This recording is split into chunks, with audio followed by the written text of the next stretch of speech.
Hi ಎಲ್ರಿಗೂ ನಮಸ್ಕಾರ. Healthy cook ಚಾನಲ್ಗೆ ಎಲ್ಲರಿಗೂ ಕೂಡ ಆದರ ಸ್ವಾಗತ. ಇವತ್ತು ನಾನು ಸ್ಕಿನ್ ಔಟ್ ಚಿಕನಲ್ಲಿ ಒಂದು ಸೂಪರಾದ ಸುಕ್ಕ ಮಾಡಿದ್ದೇನೆ. ಬಹಳ ಸುಲಭ ಇದೆ, ಸುಲಭಕ್ಕಿಂತ ಜಾಸ್ತಿ ಇದು ಹೆಲ್ತಿಯಾಗಿದೆ, ಟೇಸ್ಟಿಯಾಗಿದೆ. ಇದು ಮನೆಯದ್ದೇ ಮಸಾಲೆಯನ್ನೆಲ್ಲ ರೆಡಿ ಮಾಡಿ ನಾವು ಸುಲಭವಾಗಿ ಹೇಗೆ ಮಾಡ್ಬೋದು ಅಂತ ನಾನು ಹೇಳ್ಕೊಡ್ತೀನಿ. ಇದನ್ನು ನಾವು ಬ್ರಾಯ್ಲರ್ ಅಲ್ಲದೆ ನಾಟಿ ಕೋಳಿ, ಫಾರಮ್ ಕೋಳಿ ಎಲ್ಲದರಲ್ಲೂ ಕೂಡ ಸೂಪರಾಗಿ ಮಾಡ್ಬೋದು. ಟೈಸನಲ್ಲಿ ಎಲ್ಲದರಲ್ಲೂ ಮಾಡಿದರೂ ಕೂಡ ಚೆನ್ನಾಗಿ ಬರ್ತದೆ ಇದು. ಹಾಗೆ ಮನೆ ಮಸಾಲೆಯಲ್ಲಿ ಇದನ್ನು ಹೇಗೆ ಮಾಡೋದು ಅಂತ ನಿಮಗೆ ಎಲ್ಲರಿಗೂ ನಾನು ಹೇಳ್ಕೊಡ್ತೇನೆ. ನೀವು ಒಂದು ಸಲ ಮಾಡಿದರೆ ಖಂಡಿತವಾಗಿ ಸುಕ್ಕವನ್ನು ಮತ್ತೆ ಬಿಡೋದಿಲ್ಲ ನೀವು. ಅದು ಕುಚ್ಚಲಕ್ಕಿ ಗಂಜಿ ಜೊತೆ ನಂಬರ್ 1. ಇದಕ್ಕೆ ಒಳ್ಳೆ ಕಾಂಬಿನೇಷನ್ನೇ ಕುಚ್ಚಲಕ್ಕಿ ಗಂಜಿ ಮತ್ತು ಚಪಾತಿ. ಹಾಗೆ ನೋಡಿ ಬರುವ ನಾವೀಗ ಇಷ್ಟು ಸುಲಭವಾಗಿ ಹೇಗೆ ಮಾಡೋದು ಅಂತ. ಮೊದಲು ಇಲ್ಲಿ ನಾನು ಸುಕ್ಕಕ್ಕೆ, ಈ ಕೋಳಿ ಸುಕ್ಕಕ್ಕೆ ನಾನು 600 ಗ್ರಾಮ್ ಸ್ಕಿನ್ ಔಟ್ ಚಿಕನ್ ತಗೊಂಡು ಸಣ್ಣದಾಗಿ ಕಟ್ ಮಾಡಿ ಈಗ ಒಂದು 3-4 ಸಲ ತೊಳೆದು ಹಿಂಡಿ ಇಟ್ಟಿದ್ದೇನೆ. ಇದಕ್ಕೀಗ ಸ್ವಲ್ಪ ಅರಿಶಿನ ಮಿಕ್ಸ್ ಮಾಡಿ ನಾವು ಹಾಗೆ ಒಂದು 10 ನಿಮಿಷ ಹಾಗೆ ಎತ್ತಿಡುವ, ಆಯಿತಾ. ಈಗ ಅರಿಶಿನ ಬೆರೆಸಿದ್ದಾಯಿತು. ಈಗ ಇದನ್ನು ಸೈಡಿಗೆ ಇಟ್ಬಿಡು, ಒಂದು 10 ನಿಮಿಷ ಹಾಗೆ ಇರಲಿ. ಈಗ ಒಂದು ಅರ್ಧ ಸ್ಪೂನ್ ಎಣ್ಣೆ ಹಾಕಿ ಸುಕ್ಕಕ್ಕೆ ಬೇಕಾದ ಮಸಾಲೆಯನ್ನು ನಾವು ಉರಿಯುವ. ಮೊದಲು ಇಲ್ಲಿ ನಾನೊಂದು 4-5 ಬ್ಯಾಡಗಿ ಮೆಣಸು ತಗೊಂಡಿದ್ದೇನೆ. ತುಂಬ ಖಾರ ಮಾಡೋದು ಬೇಡ, ಹಾಗೆ ಖಾರ ಕಮ್ಮಿ ಕೂಡ ಇರಬಾರ್ದು. ಇದನ್ನು ಈಗ ಒಂದು 5 ನಿಮಿಷ ಎಲ್ಲ ಸೇರಿಸಿ ಉರಿಯುವ. ಅದಕ್ಕಿಂತ ಮೊದಲು ನಮಗೆ ಬ್ಯಾಡಗಿ ಮೆಣಸು ಫ್ರೈ ಆಗಬೇಕು, ಯಾಕಂದರೆ ಬ್ಯಾಡಗಿ ಮೆಣಸು ಫ್ರೈ ಆಗಲಿಕ್ಕೆ ಸ್ವಲ್ಪ ಸಮಯ ತಗೊಳ್ತದಲ್ವ. ಇನ್ನೊಂದು ಮೆಣಸು ಬೇಗ ಫ್ರೈ ಆಗ್ತದೆ. ಹಾಗೆ ನೋಡಿ, ಬ್ಯಾಡಗಿ ಮೆಣಸು ಫ್ರೈ ಆಗ್ತಾ ಬರುವಾಗ ಖಾರ ಕಮ್ಮಿ ಇರುವ ಒಂದು 10 ಗುಂಟೂರು ಮೆಣಸಿನಕಾಯಿ, 10-12, ಸ್ವಲ್ಪ ಖಾರ ಜಾಸ್ತಿ ಬೇಕಾದರೆ 2 ಜಾಸ್ತಿ ಹಾಕಿ. ಹಾಗೆ ಖಾರ ಕಮ್ಮಿ ಬೇಕಂದರೆ 1-2 ಕಮ್ಮಿ ಮಾಡಿ. ಹಾಗೆ ಒಂದು 8-9 ಕರಿಮೆಣಸು ಕಾಳನ್ನ ಹಾಕ್ತಾಯಿದ್ದೀನಿ. ಜಾಸ್ತಿ ಹಾಕ್ಲಿಕ್ಕೆ ಹೋಗಬೇಡಿ, ಎಲ್ಲ ಖಾರ ಆದಾಗ ಮತ್ತು ತಿನ್ನಲಿಕ್ಕೆ ಕಷ್ಟ ಆಗ್ಬೋದು. ಕೊನೆಯಲ್ಲಿ ಒಂದು ಅರ್ಧ ಸ್ಪೂನಷ್ಟು ಧನಿಯಾ ಬೀಜ ಹಾಕ್ಕೊಳ್ಳಿ, ಅಥವಾ ಕೊತ್ತಂಬರಿ ಬೀಜವನ್ನು ಹಾಕಿ ಇದನ್ನು ಇವಾಗ ಉರಿಯಿರಿ, ಆಯಿತಾ. ನೋಡಿ, ಘಮ ಘಮ ಘಮ ಘಮ ಅಂತ ಬರ್ತಾಯಿದೆ. ಉರಿಯುವಾಗಲೇ ಒಳ್ಳೆ ಸ್ಮೆಲ್ ಬರ್ತಾಯಿದೆ. ನಾವು ಯಾವುದೇ ರೆಡಿಮೇಡ್ ಮಸಾಲೆಗಳನ್ನು ಹಾಕೋದಿಲ್ಲ, ಆಗಾಗ ರೆಡಿ ಮಾಡೋದು. ಎಲ್ಲ ತಂದಿಡೋದು. ಈ ಮೆಣಸಿನಕಾಯಿ ಎಲ್ಲ, ಕೊತ್ತಂಬರಿ ಬೀಜ ಎಲ್ಲ ತಂದು ಇಡೋದು ನಾವು. ಪುಡಿ ತಂದು ಇಡೋದು ಬಹಳ ಅಪರೂಪ. ಏನಾದರೂ ಎಮರ್ಜೆನ್ಸಿ ನಮ್ಮ ಪ್ರಾಣ ಹೋಗ್ತದೆ ಅನ್ನುವಾಗ ನಾವು ಪುಡಿ ಬಳಸೋದು. ಈಗ ನೋಡಿ, ಇದು ಹುರಿದಾಯಿತು, ಒಳ್ಳೆ ಘಮ ಘಮ ಸ್ಮೆಲ್ ಬರ್ತಾಯಿದೆ. ಈಗ ಇದಕ್ಕೆ ಒಂಚೂರು ಹುಳಿ ಹಾಕುವ. ಉರಿಯೋದು ಬೇಡ. ಈಗ ಸ್ಟವ್ ಆಫ್ ಮಾಡಿದ್ದೇನೆ. ಇಲ್ಲೊಂದು ವಿಷಯ ನೀವು ನೆನಪಿಟ್ಕೊಳ್ಬೇಕು, ಯಾಕಂದರೆ ಈ ಸುಕ್ಕ ಮಾಡ್ತೇವೆ ಅಲ್ವಾ, ಅದಕ್ಕೆ ಹುಳಿ ಕಮ್ಮಿ ಅಂದರೆ ಕಮ್ಮಿ ಹಾಕಬೇಕು. ಹುಳಿ ಜಾಸ್ತಿ ಆದರೆ ರುಚಿಕರವಾಗಿರೋದಿಲ್ಲ, ಹುಳಿ ಹುಳಿ ಅನಿಸ್ತದೆ. ಈ ಸಿಗಡಿ ಸುಕ್ಕ, ಆಮೇಲೆ ಮೊಟ್ಟೆ ಸುಕ್ಕ, ಚಿಕನ್ ಸುಕ್ಕ, ಇದೆ ಯಾವುದಕ್ಕೂ ಹುಳಿ ಹಾಕುವಾಗಿಲ್ಲ. ಒಂದಿಷ್ಟು ಹಾಕಬೇಕು, ಹಾಕದೇನೂ ಮಾಡಬಾರ್ದು, ಇಷ್ಟು ಹಾಕೋದು. ಹಾಗೆ ಇದು ನಾವು ಕಡಿಯುವಾಗ ಕೂಡ ಒಂದು ಅರ್ಧ ಸ್ಪೂನ್ ಅರಿಶಿನ ಪುಡಿ ಹಾಕಬೇಕು. ಚಿಕನ್ಗೆ ಮೊದಲೇ ಬೆರೆಸಿಟ್ಟಿದ್ದು ಗೊತ್ತಲ್ವ ನಿಮಗೆ. ಈಗ ಅರ್ಧ ಸ್ಪೂನ್ ಇಲ್ಲಿ ಹಾಕಿದ್ದೇನೆ. ಈಗ ನೀರು ಹಾಕಿ ಇದನ್ನು ಕಡಿದುಕೊಂಡು ಬರ್ತೇನೆ. ಈಗ ಕಡ್ದದ್ದಾಯಿತು ನೋಡಿ, ನೈಸಾಗಿ ಕಡಿದುಕೊಂಡು ಬಂದಿದ್ದೇನೆ. ಈಗ ಇದಕ್ಕೆ ಸ್ವಲ್ಪ ನೀರು ಕೂಡ ಹಾಕಬೇಕು, ಬೇಯುವಾಗ ನೀರು ಬೇಕಲ್ವ. ಇದು ಬ್ರಾಯ್ಲರ್ ಚಿಕನ್. ಟೆಂಡರ್ ಚಿಕನ್ ಆದರೆ ಸ್ವಲ್ಪ ನೀರು ಹಾಕಿದರೆ ಸಾಕಾಗ್ತದೆ. ನಾಟಿ ಚಿಕನ್ ಆದರೆ ಇದರ ಡಬಲ್ ನೀರು ಹಾಕಬೇಕು. ಈಗ ನಾನು ಏನು ನೀರು ಹಾಕ್ತಾಯಿದ್ದೇನೆ ಅದರ ಡಬಲ್ ಹಾಕಬೇಕಾಗುತ್ತೆ. ಒಂದೊಂದು ಚಿಕನ್ ಕ್ವಾಲಿಟಿ ಹೇಗಿದೆ ಹಾಗೆ ಬೇಯುವಾಗ ನೀರು ಹಾಕ್ಬೋದು. ಯಾಕಂದರೆ ಕುಕ್ಕರಲ್ಲಿ ಮಾತ್ರ ದಯವಿಟ್ಟು ಬೇಯಿಸಬೇಡಿ, ಟೇಸ್ಟಿಯಾಗಿರೋದಿಲ್ಲ. ಈಗ ಅದೇ ಮಿಕ್ಸಿ ಜಾರಿಗೆ ನೀರು ಹಾಕಿ ನಾನು ಇದನ್ನು, ಈಗ ನೀರನ್ನು ಮತ್ತೆ ನಾವು ಕಡ್ದ ಒಂದು ಮಸಾಲೆಯನ್ನು ಮಿಕ್ಸ್ ಮಾಡ್ತಾಯಿದ್ದೇನೆ. ಈಗ ಸದ್ಯಕ್ಕೆ ಇಷ್ಟು ನೀರು ಸಾಕು, ಮತ್ತು ಅವಶ್ಯಕತೆ ಇದ್ದರೆ ಮಾತ್ರ ಹಾಕುವ ನಾವು. ಅದು ಬೇಯುವಾಗ ನೀರು ಬೇಕಲ್ವಾ. ಕುಕ್ಕರಲ್ಲಿ ಬೇಯಿಸುವಾಗಿದ್ದರೆ ಇಷ್ಟು ನೀರು ಬೇಡ. ಮತ್ತು ಕುಕ್ಕರಲ್ಲಿ ಮಾಡಬೇಡಿ ಇದನ್ನೆಲ್ಲ, ಸುಕ್ಕವನ್ನೆಲ್ಲ. ನೋಡಿ, ಇಷ್ಟು ನೀರು ಮಾಡಿದ್ದೇನೀಗ. ಈಗ ಇಲ್ಲಿ ನಾನು ಮೀಡಿಯಮ್ ಗಾತ್ರದ 2 ನೀರುಳ್ಳಿನ ತಗೊಂಡು ಕಟ್ ಮಾಡಿ ಇಟ್ಟಿದ್ದೇನೆ ಚಿಕ್ಕದಾಗಿ. ಇದನ್ನು ಯಾವಾಗ ಚಿಕನ್ ಸುಕ್ಕಕ್ಕೆ ಹಾಕಬೇಕು ಅಂತ ನಾನು ನಿಮಗೆ ಹೇಳ್ಕೊಡ್ತೇನೆ. ಒಟ್ಟಿಗೆ ಜಾಸ್ತಿ ಹಾಕಲಿಕ್ಕೆ ಹೋಗಬೇಡಿ, ಒಂದು ಸಿಹಿ ರುಚಿ ಕೊಡ್ತದೆ ಈರುಳ್ಳಿ ಅಲ್ವಾ. ಆಗ ಯಾವಾಗ ಯಾವಾಗ ಹಾಕಬೇಕು ಅಂತ ಹೇಳಿಕೊಡ್ತೇನೆ ನಾನು. ಈಗ ನಾವು ಸುಕ್ಕ ಮಾಡಲಿಕ್ಕೆ ಶುರು ಮಾಡುವ. ನೋಡಿ, ಈಗ ಚಿಕನ್ ಮೊದಲು ಹಾಕಿದ್ದೇನೆ. ಈಗ ಆಮೇಲೆ ಕಟ್ ಮಾಡಿದ ನೀರುಳ್ಳಿ ಇದೆ ಅಲ್ವಾ, ಇದನ್ನು ನಾನು ಅರ್ಧ ಭಾಗದಷ್ಟು ಹಾಕ್ತಾಯಿದ್ದೇನೆ ಇದರ ಮೇಲೆ. ನೋಡಿ,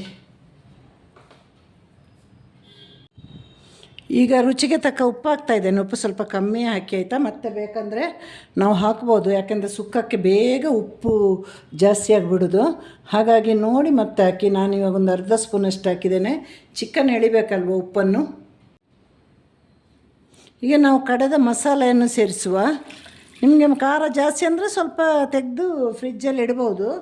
ನಾನು ಎಷ್ಟು ಬೇಕೋ ಅಷ್ಟು ಮಸಾಲೆಯನ್ನೇ ನಾನು ರೆಡಿ ಮಾಡಿದ್ದು. ನಿಮಗೆ ಸ್ವಲ್ಪ ಜಾಸ್ತಿ ಏನಾದರೂ ಕಡಿದಿದ್ದು ಜಾಸ್ತಿ ಆದರೆ ತೊಂದರೆ ಇಲ್ಲ. ಈಗ ಇದನ್ನು ನಾನೀಗ ಮುಚ್ಚಿಟ್ಟು ಬೇಯಲಿಕ್ಕೆ ಇಡ್ತೇನೆ.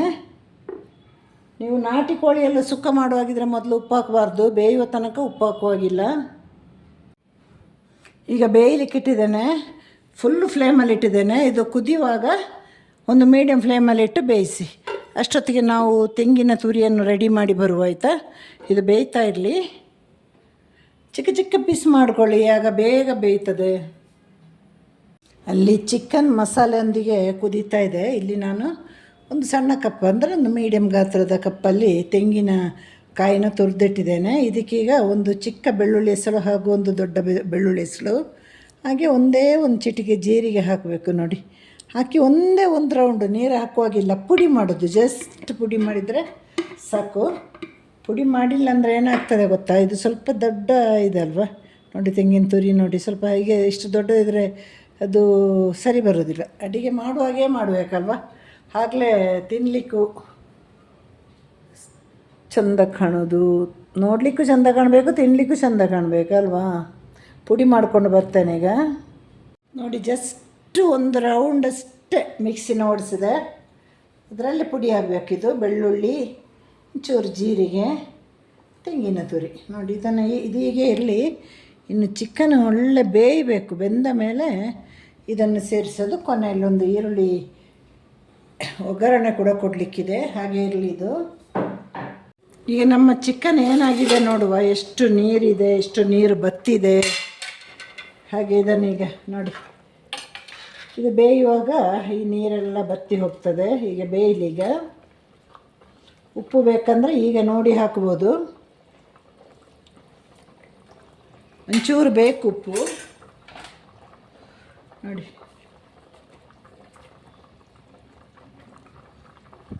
ಈಗ ನೋಡಿ ನೀರು ಬತ್ತುತ್ತಾ ಬಂದಿದೆ. ಇವಾಗ ಒಂದು ಅರ್ಧ ಈರುಳ್ಳಿ ಬಾಕಿ ಇಟ್ಟೆ ಅಲ್ವಾ, ಆ ಅರ್ಧ ಈರುಳ್ಳಿ ಅರ್ಧ ಈಗ ಹಾಕಿ. ಮೊದಲು 2 ಈರುಳ್ಳಿ ಕಟ್ ಮಾಡಿದ್ದೆ, ಅದನ್ನು ಅರ್ಧ ಹಾಕಿದೆ, ಬಾಕಿ ಅರ್ಧ ಭಾಗ ಇತ್ತು. ಈಗ ಒಂದು ಈರುಳ್ಳಿ ಅಂತ ಆಯ್ತಲ್ವ, ಅದನ್ನು ಒಂದು ಅರ್ಧ ಭಾಗದಷ್ಟು ಈಗ ಹಾಕಿ. ಇದು ಪೂರ್ತಿಯಾಗಿ ಬೇಯಲಿ ಈರುಳ್ಳಿ. ಘಮ ಘಮ ಅಂತ ಒಂದು ಒಳ್ಳೆಯ ಪರಿಮಳ ಕೊಡ್ತದೆ. ಅದಕ್ಕೆ ಇನ್ನೂ ನೀರು ಬತ್ತಬೇಕು ಆ ತೆಂಗಿನ ತುರಿ ಹಾಕಲಿಕ್ಕೆ. ಕರಿಬೇವು ಸೊಪ್ಪು ಹಾಕಿ, ಈಗಲೂ ಹಾಕ್ಬೋದು, ಒಗ್ಗರಣೆಗೆ ಹಾಕ್ಬೋದು. ಹೀಗೆ ಹಾಕಿದರೆ ಇನ್ನಷ್ಟು ನಮಗೆ ಅದರ ಫ್ಲೇವರ್ ಸಿಗ್ತದೆ. ಇದೊಂದು 5 ನಿಮಿಷ ಆಗುವಾಗ ನಾವು ತೆಂಗಿನಕಾಯಿ ತುರಿದಿಟ್ಟು ಅದನ್ನು ಕೂಡ ಹಾಕುವ. ಸೂಪರ್ ಸುಕ್ಕ ರೆಡಿ ಆಗ್ತದೆ.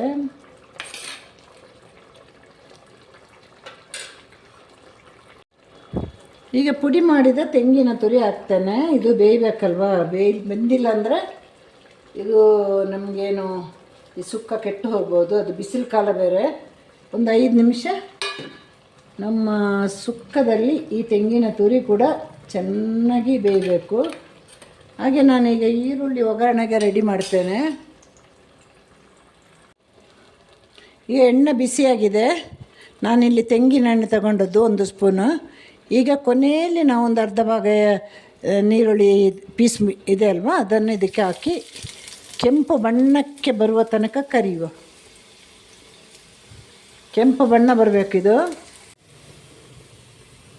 ಈಗ ನಮ್ಮ ನೀರುಳ್ಳಿ ಕೆಂಪಗೆ ಕಾದಿದೆ. ಈಗ ನಾವು ಸ್ಟವ್ ಆಫ್ ಮಾಡುವಲ್ಲ. ಈಗ ಇದನ್ನು ನಮ್ಮ ಸುಕ್ಕದ ಮೇಲೆ ಹಾಕಬೇಕು. ನೋಡಿ, ಸುಕ್ಕದ ಮೇಲೆ ಹಾಕಿದೆ.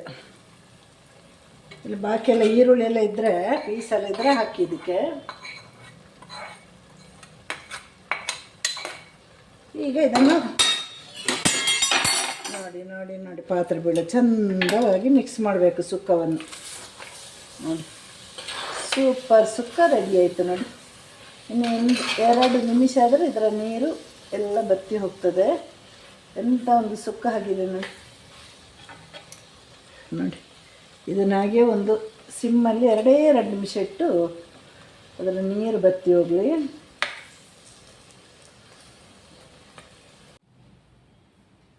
ಈಗ ನೋಡಿ, ಸೂಪರಾಗಿರುವ ಕೋಳಿಯ ಸುಕ್ಕ ರೆಡಿ ಆಯಿತು.